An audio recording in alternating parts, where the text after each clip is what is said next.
Hello friends, welcome back to this YouTube channel. Jharkhand TET 2026 English practice ক্লাসে তোমাদের প্রত্যেককে স্বাগত। আজকে এটি দ্বিতীয় ক্লাস, তো চলো কোনো রকম কথা না বলে শুরু করা যাক। দেখো, প্রথম প্রশ্ন রয়েছে আমাদের fill in the blanks with correct preposition related প্রশ্ন। He suffers dash a headache। Option রয়েছে with, from, of, for। এই প্রশ্নটির যদি মানে আমরা দেখি, সে সাফার মানে কি, কষ্ট পাওয়া, হেডেক মানে হচ্ছে কি, মাথার ব্যথা, তাহলে মাথা ব্যথার তে কষ্ট পাচ্ছে সে, ঠিক আছে। আচ্ছা, এক্ষেত্রে মনে রাখবে কোনো সেন্টেন্সে যদি সাফার বা সাফারিং থাকে, ঠিক আছে, সাফারিং বা সাফার এগুলো যদি থাকে, তখন সাফারিং এর পর সাধারণত ফ্রম বসে, ঠিক আছে, সাফারিং ফ্রম। যেমন ধরো suffering from fever, suffering from headache, ঠিক আছে। আচ্ছা, এরপর এখানে আরেকটা জিনিস মনে রাখবে, যদি ধরো এই যে উইথ যে প্রিপোজিশনটা, এর সাথে অসুস্থতা রিলেটেড অন্য কিছু বসতে পারে। যেমন ধরো এই সেন্টেন্সটা যদি এইভাবে থাকতো, pain with headache,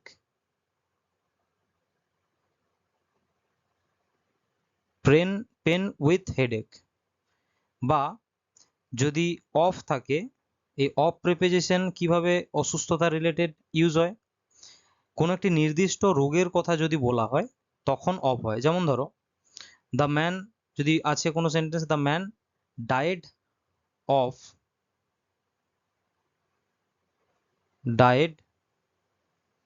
of cancer, ঠিক আছে। তাহলে এই রকম ক্ষেত্রে কোনো নির্দিষ্ট রোগের কথা বললে তখন কিন্তু অফ বসে। তাহলে ফ্রম, অফ এবং উইথ, এই তিনটে কিভাবে কোনো রোগের ক্ষেত্রে ব্যবহার হয় সেটা আমরা দেখলাম। আর সাফারিং থাকলে মূলত সাফারিং এর পর ফ্রম বসে। এখানে বলেছে choose the synonym of the word ambiguous. Synonym মানে হচ্ছে কি, সেম মিনিং বা সমার্থক শব্দ। অ্যাম্বিগুয়াসের সমার্থক শব্দ কি সেটি আমাদের কাছে জানতে চেয়েছে।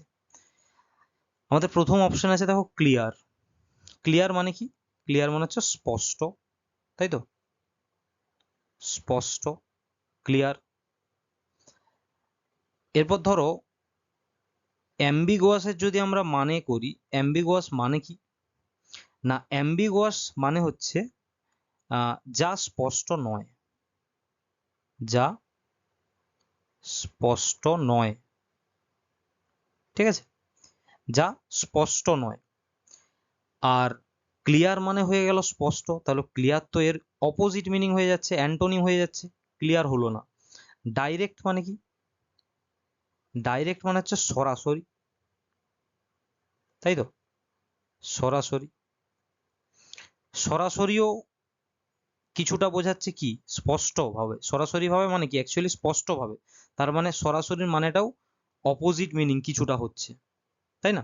এটাও বিপরীত শব্দই হতে পারে অ্যাম্বিগুয়াসের।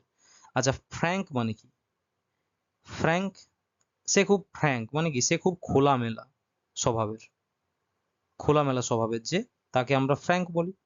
তাহলে এটাও ধরো অ্যাম্বিগুয়াসের কিন্তু বিপরীত হতে পারে, তাহলে এটাও হবে না। খোলামেলা বা সরাসরি বা স্পষ্ট, এগুলো কিন্তু অস্পষ্টতাকে বোঝাচ্ছে না, তার বিপরীত হচ্ছে। তাহলে এখানে আরেকটি অপশন রয়েছে ভগ, এটাই উত্তর হবে। ভগ মানে হলো অস্পষ্ট, ঠিক আছে। চলো, voice change. They have built a new bridge. তারা একটি নতুন ব্রিজ তৈরি করেছে। এর ভয়েস চেঞ্জ করতে বলেছে। প্রথমত যদি আমরা দেখি, এটা প্রথমত অ্যাক্টিভ ভয়েসে রয়েছে, ঠিক আছে, এবং অ্যাক্টিভ ভয়েসেরও কোন টেন্সে এই ভয়েস চেঞ্জটি রয়েছে, দেখো হ্যাভ আছে, ভার্বের থার্ড ফর্ম আছে, তাহলে subject plus have plus V3 বা ভার্বের থার্ড ফর্ম, এটা কোন টেন্সের কথা বলছে আমাদেরকে, এটা আমাদেরকে বলছে প্রেজেন্ট পারফেক্ট টেন্সের কথা, তাই তো, প্রেজেন্ট পারফেক্ট টেন্সের কথা।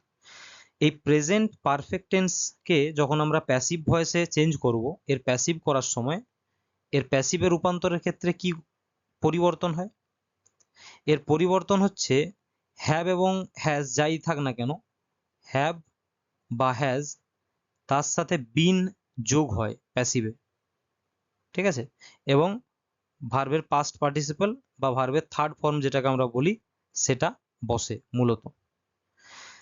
তাহলে দেখো এই ক্ষেত্রে আমরা শুরু করব কি দিয়ে, আমাদের এই যে অবজেক্ট এটাই হয়ে যাবে ভয়েসের সাবজেক্ট, তাহলে শুরুটা হবে আর নিউ ব্রিজ দিয়ে, এটাও দেখো শুরু হয়েছে নিউ ব্রিজ আর নিউ ব্রিজ আর নিউ ব্রিজ আর নিউ ব্রিজ, তাহলে এখানে কোনো ভুল নেই।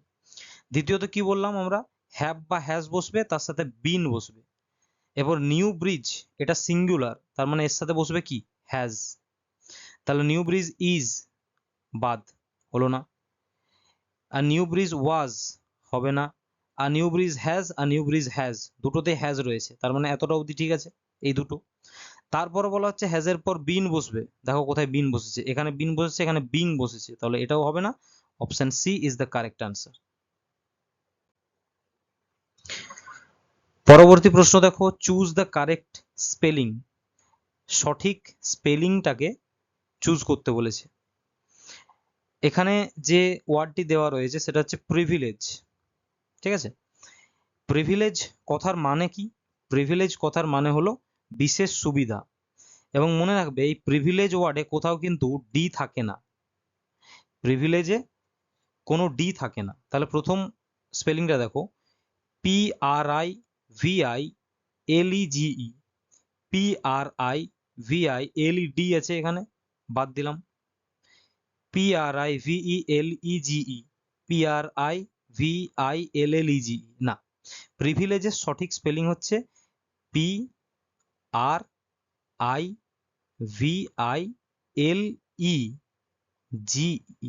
প্রিভিলেজ। এবং এই প্রিভিলেজ মানে কি বললাম, প্রিভিলেজ মানে হচ্ছে বিশেষ সুবিধে বা বিশেষ অধিকার, প্রিভিলেজ মানে এটাই বোঝায়, তাহলে এই অপশনটা হচ্ছে কারেক্ট, ঠিক আছে। এরপর বলেছে দেখো অ্যান্টোনিম, কার অ্যান্টোনিম, রিজিড, রিজিডের অ্যান্টোনিম জানতে চেয়েছে। রিজিড মানে কি, প্রথমত রিজিড মানে হচ্ছে কঠোর, রিজিড মানে হচ্ছে কঠোর, বা যেটা নমনীয় নয় মানে অনমনীয়, ঠিক আছে, অনমনীয় বা কঠোর। তাহলে কঠোরের বলেছে বিপরীত শব্দ, প্রথম দেখো হার্ড, হার্ড মানে কি, হার্ড মানে অ্যাকচুয়ালি কি বোঝায়, শক্ত, তাহলে শক্ত আর কঠোর কিছুটা তো একই মানে, তাহলে এটা হয়ে গেল সিনোনিম, হবে না। সেকেন্ড অপশন দেখো স্টিফ, স্টিফ মানে কি, স্টিফ মানে হচ্ছে আড়ষ্ট হয়ে যাও, আড়ষ্ট হয়ে যাব, আচ্ছা আড়ষ্ট হয়ে যাওয়া মানেও তো শক্ত, তাই না, বলে আমার পেশি আড়ষ্ট হয়ে গেছে, মানে কি হয়েছে, অ্যাকচুয়ালি শক্ত হয়ে গেছে, তাহলে এটাও হয়ে গেল সিনোনিম, হবে না। তৃতীয় যদি আমরা অপশন ডি দেখি, ধরো রোবাস্ট, রোবাস্ট মানে হচ্ছে শক্তিশালী,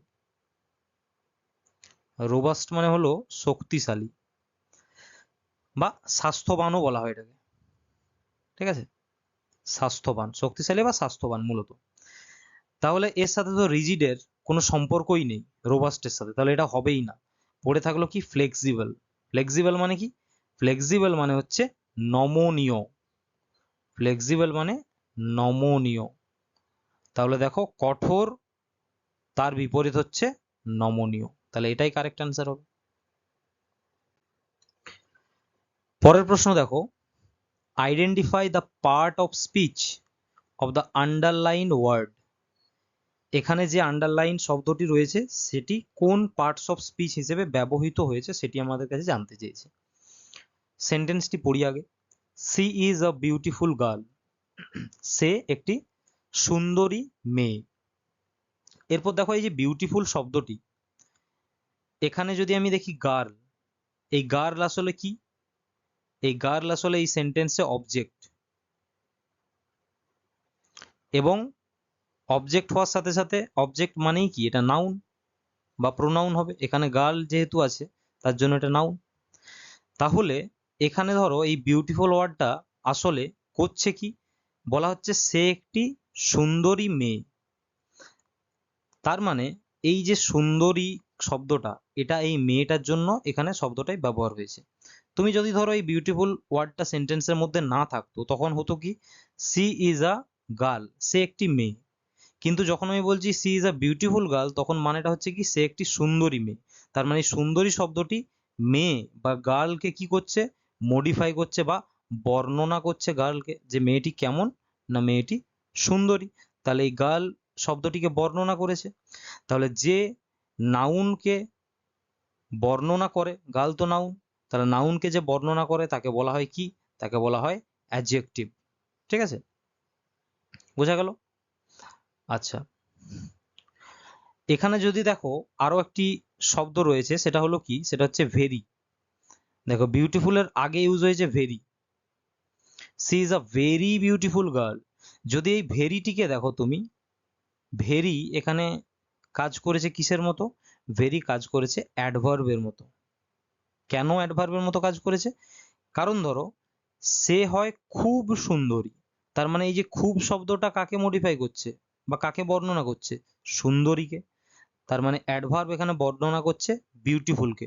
বিউটিফুল নিজে অ্যাডজেক্টিভ হলো, তাহলে অ্যাডজেক্টিভকে যে বর্ণনা করে তাকে বলা হয় অ্যাডভার্ব। তাহলে ভেরি হলো এখানে এই বাক্যে অ্যাডভার্ব। পরের প্রশ্ন দেখো, feel in the blanks with the correct form of the verb. সঠিক ভার্ব ফর্ম বসিয়ে শূন্যস্থান পূরণ করতে বলা হয়েছে। He dash to the market yesterday. লক্ষ্য করো এখানে রয়েছে কি, ইয়েস্টারডে, মানে গতকাল। তাহলে গতকালের কথা যেহেতু বলা হচ্ছে, নিশ্চয়ই এটা পাস্টে হবে, এটা তো এটুকু আমরা নিশ্চিত। তাহলে এরপর যদি অপশন তুমি যাও, গো ভার্বের প্রেজেন্ট ফর্ম, কোনো মাত্রই হবে না। গোজ ভার্বের প্রেজেন্ট ফর্ম এবং ইএস যোগ আছে, হবে না। হ্যাজ গন, হ্যাভ বা হ্যাজ বসে ভার্বের প্রেজেন্টে, তাহলে এখানে তুমি কোনো নিয়ম না জানলেও এটা বুঝতে পারছো যে ওয়েন্ট হবে। আবার কেন ওয়েন্ট হচ্ছে, এটা হচ্ছে অ্যাকচুয়ালি সিম্পল পাস্ট টেন্সে রয়েছে বলে সেন্টেন্সটা। আমরা যদি নিয়মটা দেখি, এই বাক্যটি রয়েছে সিম্পল পাস্ট টেন্সে। যে সিম্পল পাস্ট টেন্সের সেন্টেন্সের স্ট্রাকচারটা কি, সাবজেক্ট প্লাস ভার্বের সেকেন্ড ফর্ম প্লাস অবজেক্ট। ঠিক আছে, তাহলে এখানে ভার্বের সেকেন্ড ফর্ম, গো এর সেকেন্ড ফর্ম হচ্ছে ওয়েন্ট। বোঝা গেছে? যখনই তুমি ইয়েস্টারডে দেখলে তখনই বুঝতে পারলে সেটি একটি অতীতের ঘটনাকে বর্ণনা করা হচ্ছে।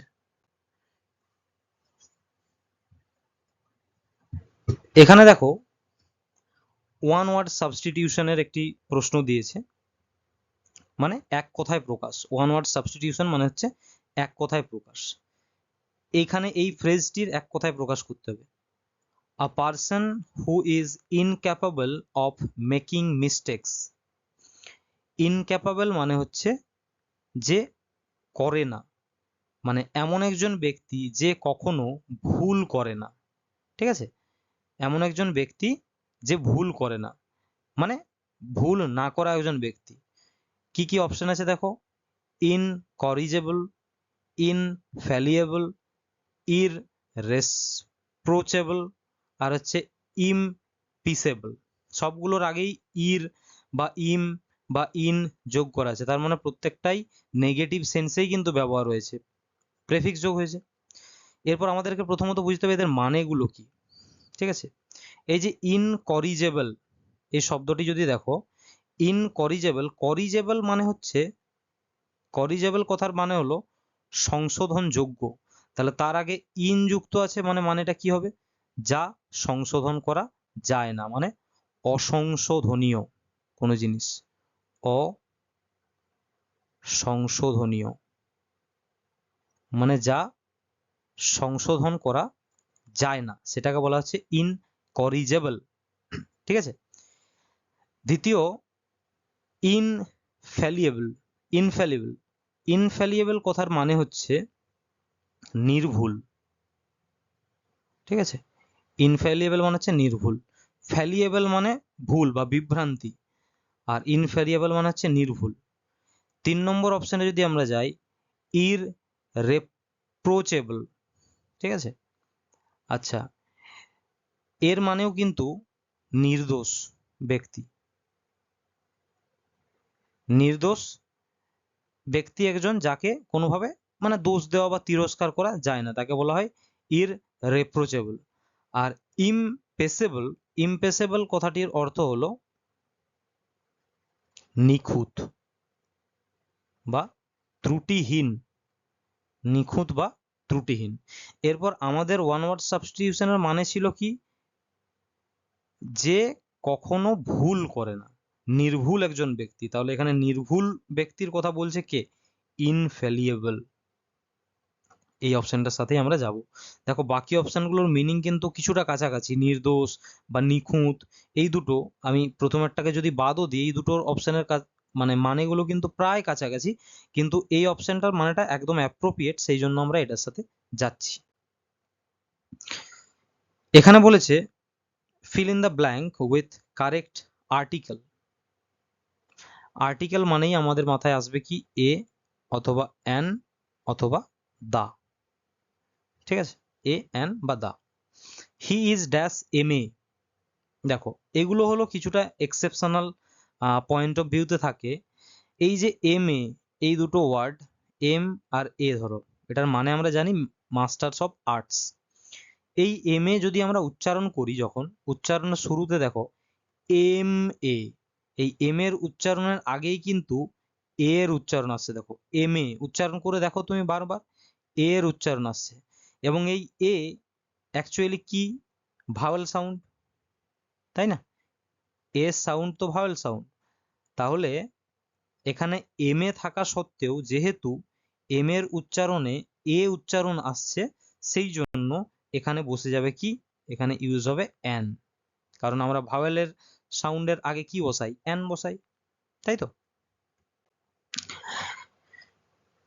এখানে দিয়েছে দেখো idiom and phrase. Idiom and phrase প্রশ্নটা কি দিয়েছে, আ ব্লেসিং ইন ডিসগাইজ। এর মানে জানতে চেয়েছে। ব্লেসিং ইন ডিসগাইজ মানে কি? ব্লেসিং মানে আমরা জানি ব্লেসিং মানে হচ্ছে আশীর্বাদ, তাই তো। তাহলে ব্লেসিং ইন ডিসগাইজ মানে কি, আমরা জানি ডিসগাইজ মানে ছদ্মবেশ।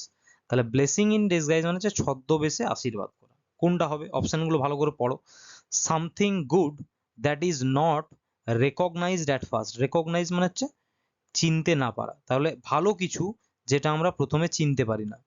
দ্বিতীয় অপশন বলছে ভেরি ইউজফুল গিফট, একটা ভীষণ ইউজফুল ব্যবহারযোগ্য একটি উপহার। তৃতীয় বলছে হিডেন ট্যালেন্ট, লুকিয়ে থাকা ট্যালেন্ট। আর চতুর্থ হচ্ছে ভেরি পাওয়ারফুল পার্সন, একজন ভীষণ গুরুত্বপূর্ণ বা পাওয়ারফুল শক্তিশালী একজন ব্যক্তি।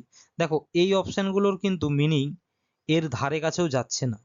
ব্লেসিং ইন ডিসগাইজ মানে বলা হচ্ছে ছদ্মবেশে যে ব্লেস করছে, অ্যাকচুয়ালি মানেটা তো এইরকমই দাঁড়াচ্ছে যে এমন কিছু ভালো জিনিস যেটা প্রথমে আমরা চিনতে পারি না। ঠিক আছে, শুরুতে খারাপ মনে হয় কিন্তু পরের তার ভালো ফল পাওয়া যায়, এই মিনিংটাকেই অ্যাকচুয়ালি বলছে। ঠিক আছে, তাহলে এটা মাথায় রাখবে। Feel in the blank with correct conjunction. Conjunction কি? কন প্লাস জাংশন। যদি দেখো কোনো ওয়ার্ডের প্রথমে যদি কন বা কম এগুলো যদি থাকে, এরা সব সময় কি মানে করে, এদের মানে হয় যুক্ত করা। ঠিক আছে, কোনো ওয়ার্ডের আগে কন বা কম থাকলে তাদের মিনিং হবে সবসময় যুক্ত করা। তাহলে কনজাংশন মানে হচ্ছে যে যুক্ত করে দুটো শব্দকে বা দুটো বাক্যকে বা দুটো ফ্রেজকে বা দুটো ক্লজকে, যাকে হোক যুক্ত করে। তাহলে ওয়ার্ক হার্ড বলছে কঠোর পরিশ্রম করো, ড্যাশ ইউ উইল ফেল, তুমি ফেল করবে। তাহলে কঠোর পরিশ্রম করলে কি তুমি ফেল করবে? কঠোর পরিশ্রম করলে কি ফেল করবে? করবে না। তাহলে এখানে এমন একটা কনজাংশন বসাতে হবে যেন এদের অর্থটা ঠিক থাকে। আচ্ছা, অ্যান্ড যদি আমরা বসাই কি হচ্ছে, work hard and you will fail, কঠোর পরিশ্রম করো এবং তুমি ফেল করবে, তাহলে ওয়ার্ডটার মিনিংটাই পাল্টে যাচ্ছে, হবে না। Work hard but you will fail, তুমি কঠোর পরিশ্রম করো কিন্তু, বাট মানে কিন্তু, কিন্তু তুমি ফেল করবে, মিনিং চেঞ্জ হয়ে যাচ্ছে। Work hard for you will fail, for তো বসবেই না, অ্যাপ্রোপ্রিয়েট হচ্ছে না, তাহলে পড়ে থাকছে কি অর, কঠোর পরিশ্রম করো অর মানে অথবা তুমি ফেল করবে। ঠিক আছে, আচ্ছা অর কিন্তু সব সময় দুটো বিকল্পের মধ্যে কথা বলে, অর প্রত্যেক সময় কিন্তু দুটি বিকল্পের কথা বলে। ঠিক আছে, আচ্ছা এখানে দেখো fill in the blank with correct form of the noun, মানে এখানে যে নাউনটি রয়েছে, এখানে ধরো একটি নাউন দেওয়া আছে ব্রাদার, ব্রাদার্স, অ্যাপোস্ট্রোফি ব্রাদার্স আর ব্রাদান, এই চারটি নাউনের মধ্যে এখানে সঠিক ফর্মটি বসাতে হবে। আই হ্যাভ টু ড্যাশ, আমার দুজন কি আছে। প্রথম যদি অপশনটা দেখো তুমি, এই ব্রাদার এটা হলো সিঙ্গুলার ফর্ম নাউনের, তাই না, ব্রাদার নাউনের সিঙ্গুলার ফর্ম হচ্ছে ব্রাদার। দ্বিতীয় অপশন যদি দেখো ব্রাদার্স, এখানে অ্যাকচুয়ালি ব্রাদার প্লাস অ্যাপোস্ট্রোফি এস, তার মানে এটা হচ্ছে পজেসিভ ফর্ম, ব্রাদারের পজেসিভ ফর্ম হচ্ছে ব্রাদার অ্যাপোস্ট্রোফি এস। তৃতীয় অপশন যদি দেখো ব্রাদার্স, এটা হচ্ছে প্লুরাল ফর্ম, তাই তো, প্লুরাল ফর্ম ব্রাদার। আর অপশন 4 হচ্ছে ব্রেদার্ন, ব্রেদার্ন মানে হচ্ছে কি, ব্রেদার্ন মানে হলো একটি নির্দিষ্ট ধর্মীয় গোষ্ঠী বা সংগঠন, ধর্মীয় গোষ্ঠী বা সংগঠন, সেই সমস্ত ধর্মীয় গোষ্ঠী বা সংগঠনের সদস্যদেরকে বোঝানো হচ্ছে, ঠিক আছে, যারা ওই পরিবারভুক্ত এবং তাদেরকে ভাই হিসেবে ধরা হয়, তখন ব্রেদার্ন ওয়ার্ডটা ইউজ হয়। কিন্তু এখানে দেখো আমার বলেছে আমার দুই ভাই আছে, তাহলে টু মানে দুই, প্লুরাল, তাহলে কোন অপশনটার সাথে যাব, সিঙ্গুলার তো হবে না, এটা হবে না, অ্যাপোস্ট্রোফি পজেসিভের সাথে কোনো সম্পর্কই নেই, তাহলে 3 নম্বর অপশন আমাদের correct, I have to brothers. Choose the correct spelling. আবার ওয়ার্ডটি কি রয়েছে, অ্যাকোমোডেশন। দেখো অ্যাকোমোডেশন বানানে মনে রাখবে দুটি সি থাকে, সি দুটো সি থাকে এবং দুটো এম থাকে। অ্যাকোমোডেশন স্পেলিং এর মধ্যে দুটো সি থাকে এবং দুটো এম থাকে। ঠিক আছে, আর অ্যাকোমোডেশন কথার অর্থ হলো থাকার জায়গা বা সুবিধা বোঝায়, অনেক সময় সুবিধা বোঝায় বা কখনো কখনো মানে বোঝায় থাকার জায়গা, অ্যাকোমোডেশন। চলো এরপর আমরা বানানটা দেখি, দুটো সি দুটো এম, লক্ষ্য রাখবে এ সিসিও এম ও, প্রথম অপশনটা বাদ দিয়ে দাও, একটা এম আছে, এ সিসিও ডবল এম ও ডিএটিআইওএন, এখানে দুটো সিও আছে দুটো এমও আছে। আচ্ছা তারপর দেখি এ সিও, এটাও হবে না, এখানে একটি মাত্র সি রয়েছে। এখানে দেখো A C O M M O, এখানে একটি মাত্র সি রয়েছে, তাহলে কারেক্ট অ্যান্সার হচ্ছে বি, দুটো সি দুটো এম। আবার ওয়ান ওয়ার্ড সাবস্টিটিউশন, এক কথায় প্রকাশ। A doctor who specializes in children's disease, একজন ডাক্তার যিনি স্পেশালাইজ মানে নির্দিষ্ট করে, চাইল্ডস ডিজিজ মানে শিশুদের যে রোগ, মানে শিশু বিশেষজ্ঞ, ঠিক আছে, শিশু রোগ বিশেষজ্ঞ একজন ডাক্তার, তাকে কি বলা হয়, শিশু রোগ বিশেষজ্ঞ, বিশেষজ্ঞ, শিশু রোগ বিশেষজ্ঞ ডাক্তারকে কি বলা হয়, কার্ডিওলজিস্ট হবে না, কার্ডিও কথাটার মানেই যেখানে থাকবে, দেখবে কার্ডিও থাকবে, সেটাই জানবে রিলেটেড টু হার্ট, ঠিক আছে, হৃদয়ের সাথে যুক্ত, তাহলে কার্ডিওলজিস্ট মানে কি, কার্ডিওলজিস্ট মানে হচ্ছে হৃদ রোগের বিশেষজ্ঞ। আচ্ছা নিউরো, নিউরো মানে হচ্ছে নার্ভ বা স্নায়ু, তাহলে নিউরো কথা থাকা মানে স্নায়ু, তাহলে নিউরোলজিস্ট মানে যিনি স্নায়ু রোগ বিশেষজ্ঞ। আচ্ছা এরপর ধরো ডার্মেটোলজিস্ট, ডার্মেটোলজিস্ট মানে হচ্ছে চর্মরোগ বিশেষজ্ঞ। আর বাচ্চাদের বা শিশুদের রোগ বিশেষজ্ঞ হচ্ছেন, তাকে বলা হয় পেডিয়াট্রিশিয়ান, ঠিক আছে, পেডিয়াট্রিশিয়ান মনে রাখবে। তাহলে কার্ডিওলজিস্ট, হার্টের সাথে হৃদরোগ, নিউরোলজিস্ট স্নায়ু বিশেষজ্ঞ, ঠিক আছে, ডার্মেটোলজিস্ট চর্মরোগ বিশেষজ্ঞ, আর পেডিট্রিশিয়ান হচ্ছেন শিশু রোগ বিশেষজ্ঞ। Change the voice, close the door. Close the door, তোমাকে বাক্যটা পড়েই মনে হচ্ছে যে এখানে আমাকে কেউ কি করছে, আদেশ করছে, আদেশ করছে বা হতে পারে অনুরোধ করছে, হতে পারে ক্লোজ দ্য ডোর। আদেশ বা অনুরোধ মূলত বোঝাচ্ছে। আচ্ছা, কোন প্রকার বাক্যে আদেশ বা অনুরোধ বোঝায়? এই প্রকার বাক্যগুলোকে কি বলা হয়? এই প্রকার বাক্যগুলোকে বলা হয় ইম্পারেটিভ সেন্টেন্স। ইম্পারেটিভ সেন্টেন্স বলা হয় যে বাক্যের মধ্যে আদেশ বা অনুরোধ বোঝানো হয়। তাহলে ইম্পারেটিভ সেন্টেন্সের ভয়েস চেঞ্জ করার একটি বিশেষ নিয়ম আছে, সেটি হলো লেট দিয়ে ভয়েস চেঞ্জ করা হয়। লেট, ঠিক আছে, লেটের পর বসানো হয় অবজেক্টকে, তারপর বসানো হয় বি, তারপর বসানো হয় V3 বা পাস্ট পার্টিসিপল। এই ফর্মে আমরা ভয়েস চেঞ্জ করে থাকি। তাহলে দেখো লেট দিয়ে এখানে আছে দুটো, let the door be closed আর লেট দ্য ডোর ক্লোজড। একটা জায়গাতে বি আছে, একটা জায়গাতে বি নেই, আমরা বলেছি বি থাকবে, তার মানে পারফেক্ট অ্যান্সার হচ্ছে late the door be closed. fill in the blanks, fill in the blanks with correct relative pronoun। Relative pronoun দিয়ে, সঠিক রিলেটিভ প্রোনাউন দিয়ে বলা হয়েছে ফিল করতে হবে। রিলেটিভ প্রোনাউন কি?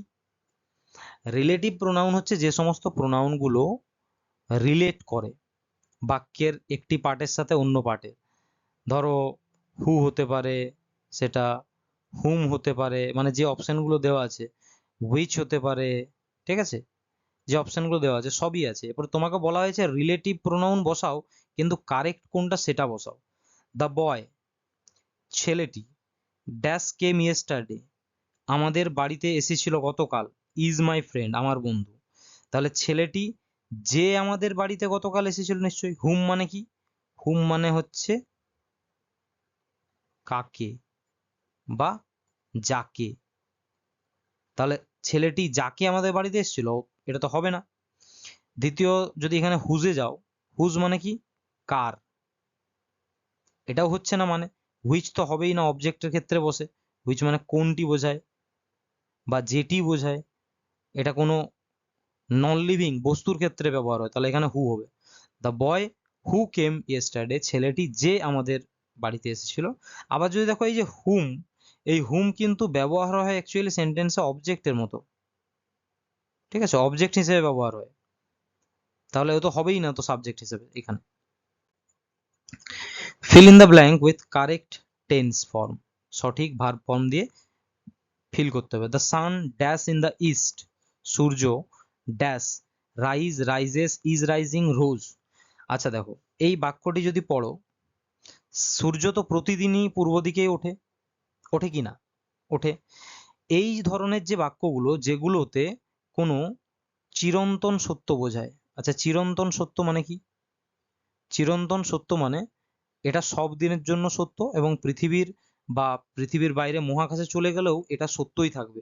যেমন সূর্য পূর্ব দিকে ওঠে, পশ্চিম দিকে অস্ত যায়, জল 100 ডিগ্রি সেলসিয়াসে হচ্ছে যে ফুটতে থাকে, জল 0 ডিগ্রি সেলসিয়াসে বরফ হয়ে যায়। এগুলো সব চিরন্তন সত্য, বা এগুলোকে বলা হচ্ছে আরেক ইউনিভার্সাল ট্রুথ, ঠিক আছে, ইউনিভার্সাল ট্রুথ। এই চিরন্তন সত্য বা ইউনিভার্সাল ট্রুথ যদি কোনো বাক্যে বোঝায়, সেই বাক্যটি সবসময় একটি বিশেষ টেন্সেই হবে, সেটা হচ্ছে প্রেজেন্ট ইনডেফিনাইট, বা যে টেন্সটিকে বলা হয় সিম্পল প্রেজেন্ট, ঠিক আছে। সর্বদা এই টেন্সই ব্যবহার হয়। তাহলে এই টেন্সের ক্ষেত্রে নিয়মটা কি? Subject plus verb plus object, এটা হচ্ছে নিয়ম। যদি সাবজেক্ট থার্ড পার্সন সিঙ্গুলার হয়, থার্ড পার্সন সিঙ্গুলার মানে হি বা সি বা ইট, ঠিক আছে, বা কোনো নাম, এনি নেম, এগুলো যদি থাকে, তখন হয় কি সাবজেক্ট প্লাস ভার্বের সাথে এস বা ইএস যোগ হবে প্লাস অবজেক্ট বসবে। এখানে দেখো সান আছে, সান হচ্ছে কি একটি নাম, তাহলে এখানে এস বাই এস যোগ হবে, তাহলে rises, the sun rises in the east.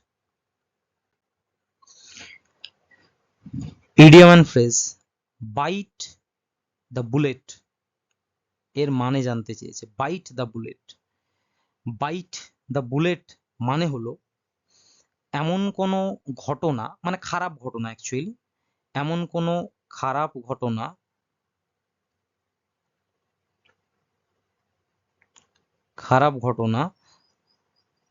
বা কঠিন পরিস্থিতি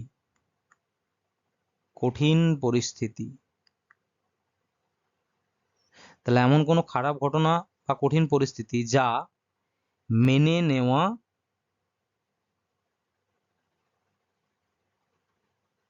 হয়েছে। তাহলে কোনো খারাপ ঘটনা বা কঠিন পরিস্থিতিকে মেনে নেওয়াকে বলা হচ্ছে বাইট দ্য বুলেট। ঠিক আছে। টু বি ফিজিক্যালি স্ট্রং হচ্ছে না, মিনিংটা অপোজিট মিনিং হয়ে যাচ্ছে। ফিজিক্যালি স্ট্রং থাকা তো নয়। টু বি ভেরি অ্যাংরি, রেগে যাওয়া না। To accept a painful situation, একটা যন্ত্রণাময় পরিস্থিতিকে মেনে নেওয়া। টু বি ভেরি সাকসেসফুল, এটাও হচ্ছে না। তাহলে to accept a painful situation, একটি যন্ত্রণাদায়ক পরিস্থিতিকে মেনে নেওয়া বা স্বীকার করা। fill in the blank with correct modal verb. modal verb হচ্ছে এক প্রকার কি ভার্ব? হেল্পিং ভার্ব, ঠিক আছে, বা অক্সিলিয়ারি ভার্ব আর একটি নাম।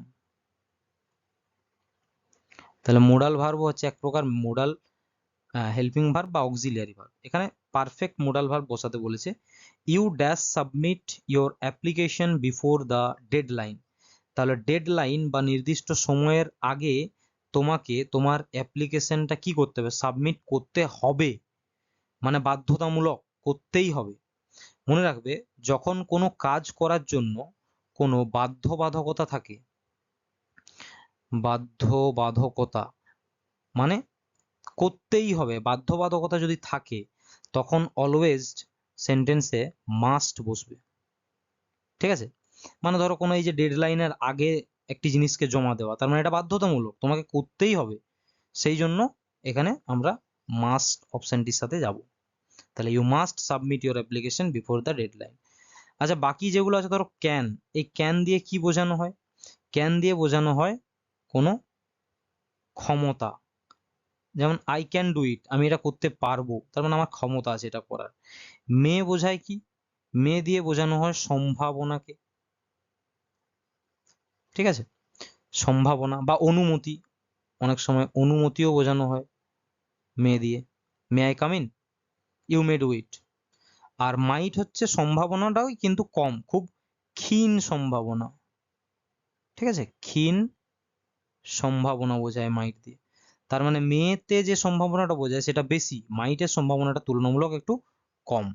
ঠিক আছে। One word substitution, a place where government records are kept. একটি জায়গা যেখানে সরকারি সমস্ত নথি রাখা হয়, সেই বিশেষ জায়গাটির নাম কি? সরকারি নথি রাখা হয়। ট্রেজারি, ট্রেজারি মানে কি? ট্রেজারি মানে হচ্ছে কোষাগার।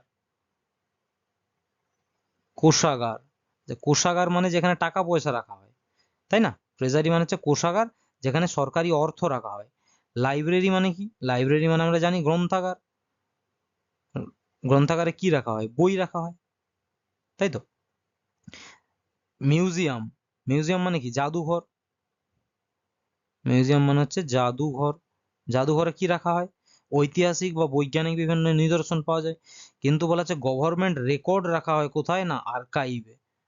ঠিক আছে, আর্কাইভে রাখা হয় সরকারি নথিপত্র বা অন্য কিছু। এটাকে বাংলাতে বলা হয় মহাফেজখানা। ঠিক আছে, মহাফেজখানা, আর্কাইভ। তো চলো, আজকে এতটা অবধি থাকলো। 20টি গুরুত্বপূর্ণ প্রশ্ন যারা যেগুলো মোটামুটি এসছিল প্রিভিয়াস ইয়ারে কোনো না কোনো পরীক্ষায়, বা যাদের আসার সম্ভাবনা ভীষণ প্রবল, সেই রকম 20টি প্রশ্ন নিয়ে আমরা আজকে ডিল করলাম। এবং এই ক্লাসগুলো প্রত্যেকটি পরীক্ষা আমরা মূলত এটি ঝাড়খণ্ড টেটের জন্য চালাচ্ছি, কিন্তু সামনে আসতে চলেছে এসএসসি জিডি, তার নোটিফিকেশন, পরীক্ষার ডেট চলে এসছে। জিডির জন্য যদি এই ক্লাসটি কেউ করো, সমান অর্থবহ এই ক্লাসটি হবে, বা অন্যান্য যে কোনো কম্পিটিটিভ পরীক্ষার জন্য তোমরা এই ক্লাসটি করতে পারো। তো ফ্রেন্ডস, ক্লাসটি কেমন লাগলো আমায় কমেন্টে অবশ্যই জানাবে। যদি ভালো লেগে থাকে লাইক করবে, বন্ধুদের সাথে শেয়ার করো ক্লাসটা। ঠিক আছে, আমাদের এই ক্লাস কন্টিনিউ চলছে, পাশে থাকো, সাবস্ক্রাইব করে রাখো চ্যানেলটা নতুন যদি হও। বাকি ভালো থাকো, সুস্থ থাকো, দেখা হচ্ছে পরবর্তী ক্লাসে।